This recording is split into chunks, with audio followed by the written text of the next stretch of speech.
Corolla did a video just today I saw where he was not able to go and buy a treated plank of wood because they were not allowed to saw it or something near the water because the chemicals in the treated wood might somehow leach into the groundwater or something. All of those pieces of wood, millions of them, were used to build the houses in the Palisades. They are all melted and flowed into the ocean. So they're worried about the piece of wood or whatever with their ridiculous regulations. Guess what else they've been regulating is the use of rodenticide. And so guess what we have now in California? A rat plague. You just can't believe the sheer squalor. You cannot believe in the middle of one of our great cities, Oakland. I talked to this lady, this homeless lady, and she was in an RV. And I said to her, what's it like? She'd been there 6 months. She said, well, the first thing she said, it's the rats. I said, what are you? And she had big ass rats all the time. The bins that you put the garbage in, totally locked up, not used, because it's just run by absolute ideologues and idiots. And this is what's happening in California. It's unbelievable. I know people are sick of it. They're sick of it. We're going to talk a little bit about the disaster that is California with a gubernatorial candidate, Steve Hilton. Steve, you can follow him on X, Steve Hilton X, also Steve Hilton for governor.com. And again, Califailure, which I love that title because it is evident to everyone now what a failure California has become. Steve, welcome to the program. Great to be with you. I mean, it's so depressing, isn't it? We love this state so much. I mean, I just heard your conversations about immigration. I love America. I love California. I just hate to see what these people have done to our beautiful state. And that's why I'm running, really, because we can't let it go on like this. Like somebody's got to do something. I've had that feeling myself. And, let's kind of frame it for people. I don't even know where to start. Let's start with the I have to laugh to myself because I mean, there's so much nonsense that comes out of his mouth. But let's talk about him building 1,200 tiny homes, going to have it done. I think he said he was going to have it done in months or weeks, not months. And 1,200 tiny homes, $700 million for the taxpayers. None have been built 2 years hence.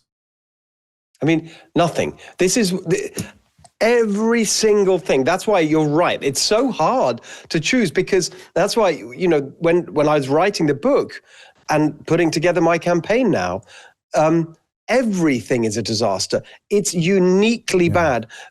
He's clearly the worst governor in America. I think if you look at the scale of the failure, if you just tick through the different issues where we are not just doing poorly, in the middle of the pack compared to other states in America, we are the worst, right? Bottom of every list that you want to be the top of every list you want to be the bottom of. So, and it goes back to this terrible combination. So the tiny homes thing is a perfect example of that, where you have this terrible combination of really bad ideas, left-wing ideology that's just a disaster, coupled with total inability to do anything, complete incompetence, just cluelessness, because the people in charge, Newsom is one of them, but actually all of them in California, Karen Bass in LA, Kamala Harris is another one.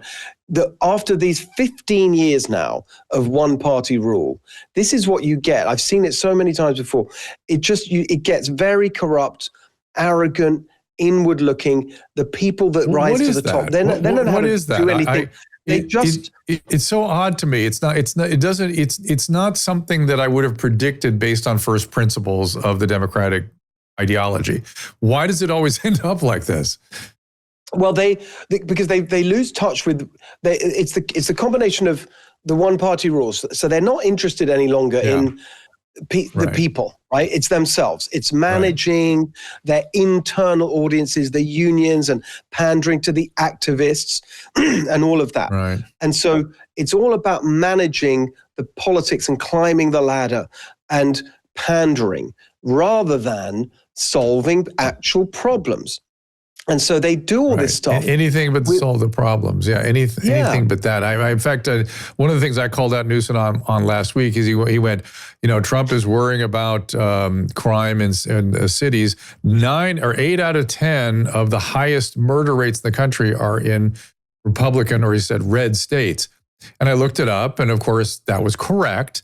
But within those red states that were responsible for the highest murder rate, were blue cities, which were 9 of the top 10. 9 of the top 10 murder cities in the world and high crime rates in the country. And so, and it's so funny to me. Then I saw somebody on Twitter, on X, say, well, of course, the blue cities and red states are the ones with the highest crime rates. This shows you how screwy people can get with data. He said, this person said to me, and I thought, oh my God, you could argue anything. He said, of course it's that way because the Republican state is restricting the city from getting access to funds they need to manage their city. It's just amazing. So look, let's just very quickly to run through it because it's just so shocking when you do the whole list all together.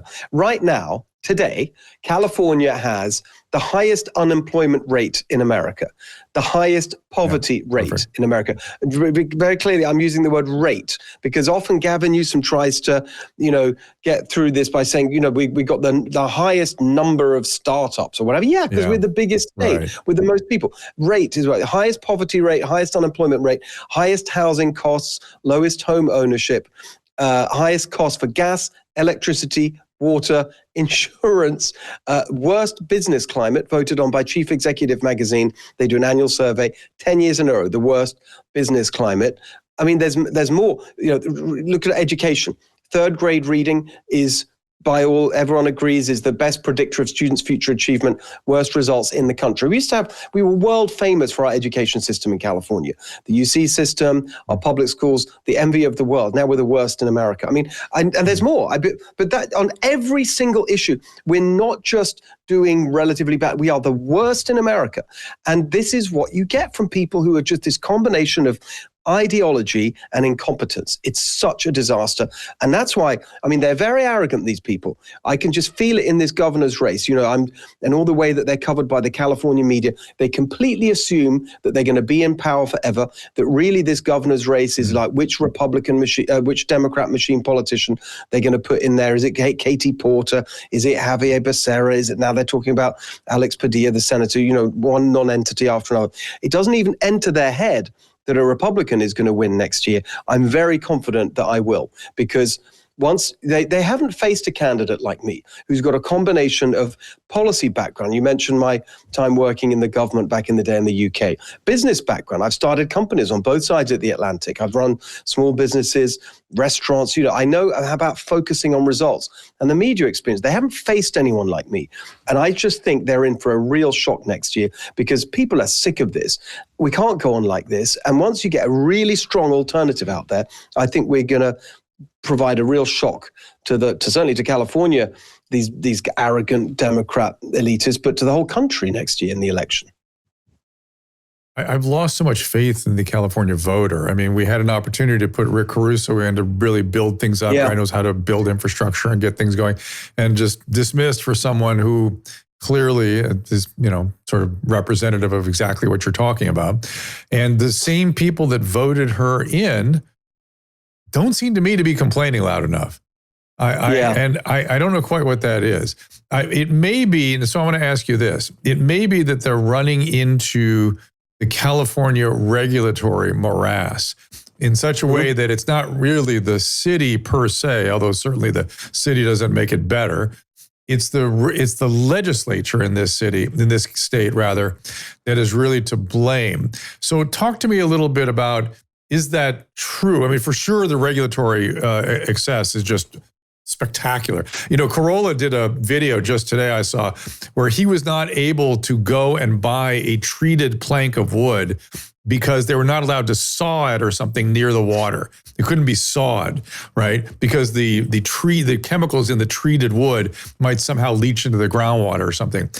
All of those pieces of wood, millions of them, were used to build the houses in the Palisades. They are all melted and flowed into the ocean. Millions and millions and millions of those planks. And they again, this is the lack of pragmatic awareness. They're trying to regulate the minutia, and then the real problems get completely overlooked in the process. Yes. Okay. I'll give you an example. So they're worried about the piece of wood or whatever with their ridiculous regulations. Guess what else they've been regulating is the use of rodenticide. And so guess what we have now in California? A rat plague. That's the latest. The thing that they've done. Not only rat plague.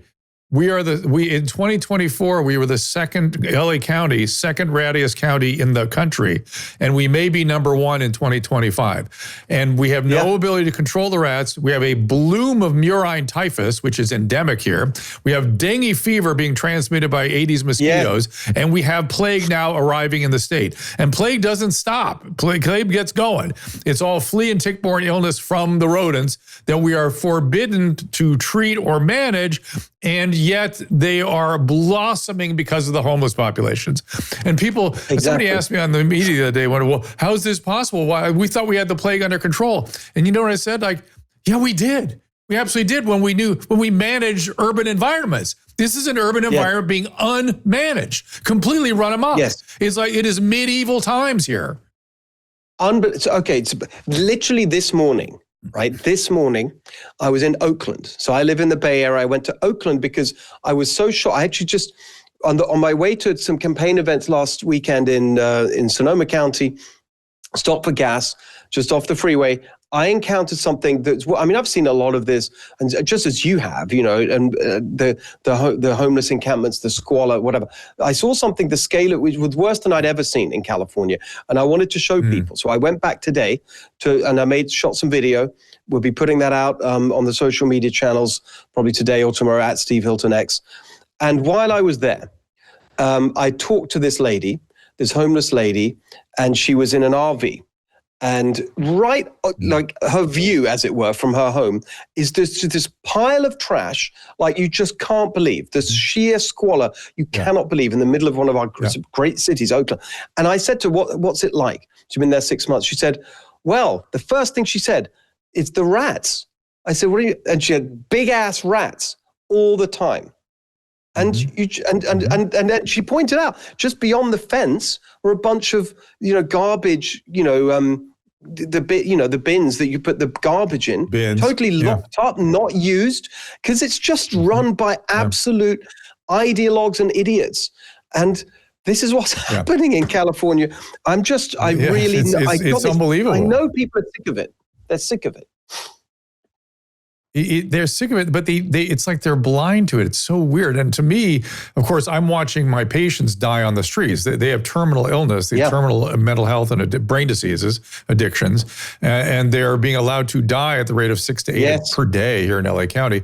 That is negligent manslaughter. There's negligent manslaughter, period. Because these are treatable conditions. These people could be helped, but their brain isn't working right. So you have to take them and get them the help. It's so crazy. But anyway, let's get back to the legislation, because let me steel man Newsom for a second and say, and you attack this, which is, well, what's Newsom supposed to do? He's got this supermajority in the Congress and the state legislature, and they're really the culprit here, and he really can't do anything. Any of the things we're asking him to do, he can't, because they won't reverse the regulation. They won't hand him any legislature, any bills that have worth a damn. So what's he supposed to do? All right. It's a great point, and it's central to what I hope to achieve when I'm the governor, because I will face the same situation. You know, however well we do next year, you know, because they've gerrymandered the districts already. They have this supermajority in the legislature, and we haven't talked about redistricting. They've already gerrymandered California. This supermajority is not legitimate, but it's there, right? So we got to accept it. Yeah. Number one, he runs the executive branch. The governor controls the executive branch, all the agencies. When I'm on the road the whole time, I talk to businesses, families, whatever, and where's the pain? What are the stupid, ridiculous things that make everything so expensive, make your life a misery? Nearly all the time, it's one of these agencies, CARB, the California Air Resources Board. That's the culprit for all, you know, so much of the massive cost of everything in California, gas prices, electricity prices, all these hidden things that are coming out of CARB, no one knows about. I'll give you a couple of examples. VMT, vehicle miles traveled. It's basically a tax that the California Air Resources Board puts on any project now. Since 2018, they calculate vehicle miles traveled like that's a bad thing. That if you build a house or you expand I talked to someone who was in a lovely business making artisan gin in Central Coast of California. He wanted to build a second still. They blocked blocked it because it would increase vehicle miles traveled. Yes, that's what we call growth and progress. They actually put now money on it. They expanded the freeway, the 405 down in Orange County. They charged one bit of the government, charging the other bit of the government $400 million. Money, actual money, our money, because you're increasing. So that's coming out of the agency. That's not the legislature. The reason house prices are so high, because you've got all of this regulation, or climate-driven regulation that's making it so expensive to build anything, and you can't build anywhere outside the current development footprint. That increases the price of land. I mean, it could go on all day. So you can change that by changing the people in that agency. And they've appointed these climate fanatics to all these positions. Another one is oil and gas. The reason we have plentiful oil and gas reserves in California, but we used to produce most of the oil and gas we use right here in state. Now it's down to about 20%, and we're importing 80%. Our number one source of oil right now, Iraq. Right? We're shipping it in from halfway around the world on giant super tankers, spewing out carbon emissions. All of that crushing of our oil and gas industry in California comes from CalGEM. That's the agency that does that. You appoint new people, you give them executive orders to issue permits for increasing production, and that's how you do it. He could be doing all of that. As governor, you have over 4,000 appointments to over 200 agencies. There's a lot you can do just through the executive branch. On top of that, you can veto all this legislation, all this mad legislation. They're producing thousands, literally thousands of bills. We're just coming to the end of the session in the legislation, a couple of weeks. Then you get 2 weeks when Newsom signs the bills. He doesn't have to sign any of them. He can veto them. Now, they can overturn a veto with a 2/3 majority, but that takes time. You can slow it all down. He doesn't stand up to them. He only challenges a few of them that he thinks are going to be bad for his presidential ambitions. You can also overturn legislation that violates the California Constitution. That's how I'm going to overturn biological boys and girls sports, because that's against the California Constitution. So there's actually a lot of things you can do. I don't want to pretend I can wave a wand and do anything. Same applies to Newsom. He could be doing this. And finally, you're the leader, for goodness sake. You're supposed to lead. He doesn't go down there and bang heads together and say, guys, we got to do something about this problem. No, he's just pathetic. He's so useless. It's just absolutely infuriating. Is he? I'm trying to figure out what's wrong. Is he lazy, or do people like Karen Bass and Gavin Newsom just see these positions as sort of ceremonial, these accolades they kind of collect and sit. I don't know what they're doing. It doesn't seem like they're. Yeah. I mean, you look at the current federal administration. It seems like things are happening every minute of every day and all through the night. And you compare that to this, and it's like, I thought he couldn't do anything because he's not doing anything. That's exactly the comparison I was just about to make. You're absolutely on the same page, Drew, which is that they're not results-focused, pragmatic, business-like people. They're machine politicians.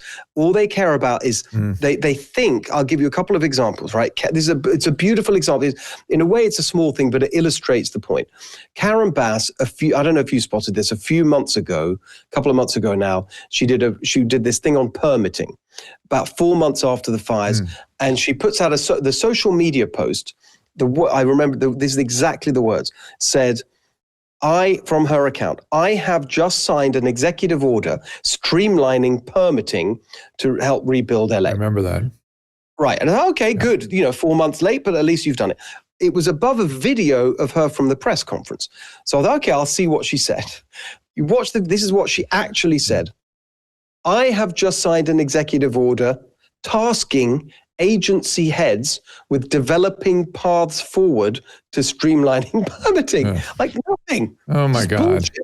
Because this is what Adam gets so right. They're process people. They think that is doing the thing. Yeah. Like setting up a process, asking a committee to do it or instructing the program. And there's the contrast with Trump. So you look, you saw it just this week in that Oval Office signing session. It's a perfect example where he's just going through things.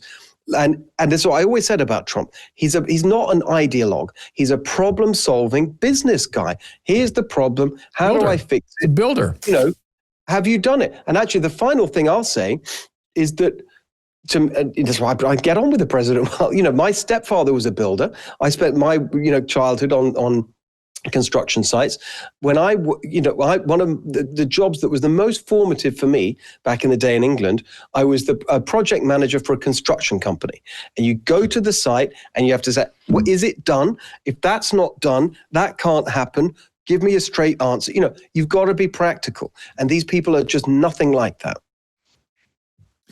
Right. And that's what it seems like. Adam and I talk about this all the time. Like when you're used to building things with your hands and whatnot, and you're part of a trade, outcome is everything. And then there are sequences and orders and planning and budgets. Yes.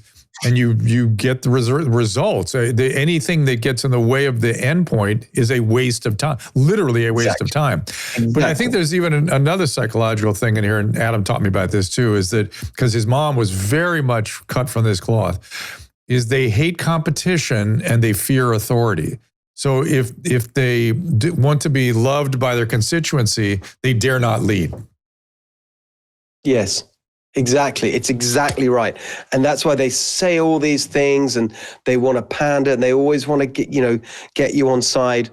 And that's why and Newsom's a particular bad example of this, where that's why you see him in these ridiculous all over the place on different, just this year, he starts the year. Oh, I'm going to be a moderate. I'm going to have Republicans to have Steve Bannon on my show, Charlie Kirk. I'm going to agree with him about this ideological stuff.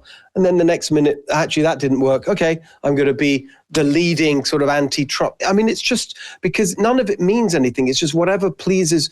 And right now, the only audience he cares about is the Democrat primary audience. And so the Charlie Kirk stuff didn't work. So now he's off attacking Trump and with this ridiculous gerrymandering. I mean, it's so, and they always say about him, some people, they describe him, communist, socialist. He's not really anything. They're nothing, actually. There's nothing there. There's no real belief other than their own political advancement. Yeah, I think that's exactly right. And it's, and so many, the state is just, there's so much evidence of how poorly the state's doing in terms of the number of people leaving. And as you mentioned, all the data we have at our fingertips, and yet it continues to deteriorate without any action from the people in charge. And it's just so hard to understand how the voters sit with it. But they get hoodwinked by him. I thought the same things of Trudeau in Canada, though, and they still. Yeah. I kept asking Gad Saad, why do they keep him in there? And Gad said to me, because he's dreamy. I thought, oh, great, terrific. That's why you keep politicians in office. Well, we got to wrap up in a few minutes here. What should we do? What's the process? One of the things that the former city attorney you probably had contact with at Huntington Beach, Michael Gates, who's now second in command under Harmeet Dillon at the Department of Justice. He pointed out to me, he goes, no matter what you do in California, the result is always 60% blue, no matter what you do. How do you overcome that? What's the plan? How can we help you? All right. Number one is it's changing, right? There's some really interesting data. First of all, the last November's results were pretty good in California in terms of progress. Like 10 counties flipped from blue to red, including big ones like Fresno County, fifth biggest city. But the really important stuff is there's some very under the radar stuff going on. The guy called Shiloh Marks. People should follow him on X. Shiloh, Shiloh. We're working together. He's been diligently going to the counties and forcing them to clean up their voter rolls. And an amazing thing has happened. In the last year or so, over 2 million people have been removed from the voter rolls, inactive voters in California. It's a big change. And so I think that we're getting, given that they, that's how they, with all the mail-in voting that they do for everyone, this is a really big change. So I think there's all sorts of ingredients here that I think there's a majority for change in California. That's another important point. If you look at the polling, very consistently, 60% or so say we're going in the wrong direction. Now, you may say, well, who the hell are the 40% who think we're going in the right direction? But whatever, it's a majority for change. And so I think it's all about next year, me being there with a really aggressive combination of how can you even think about giving these people another 4 years after what they've done to our state?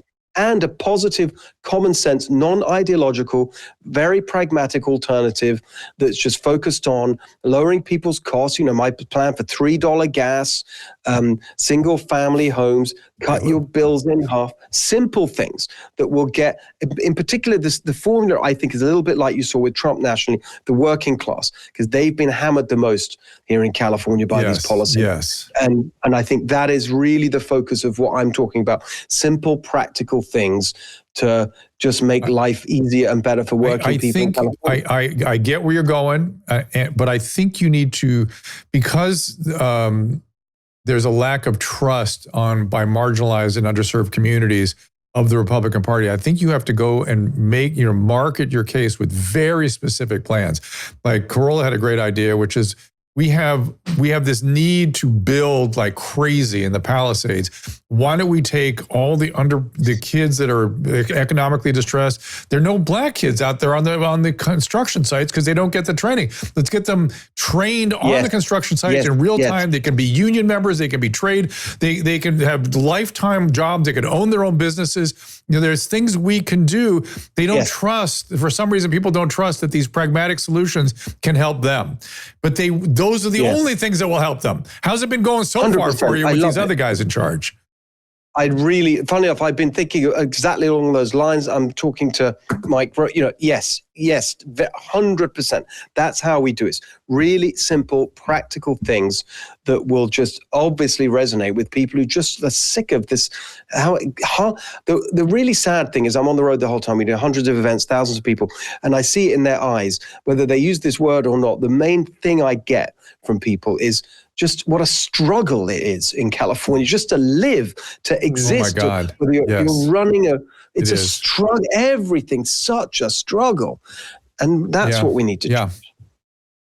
And you know what? New York City is very much the same way. It's a very, very similar tax structure, very similar circumstance. When you live in New York City, you get so much back.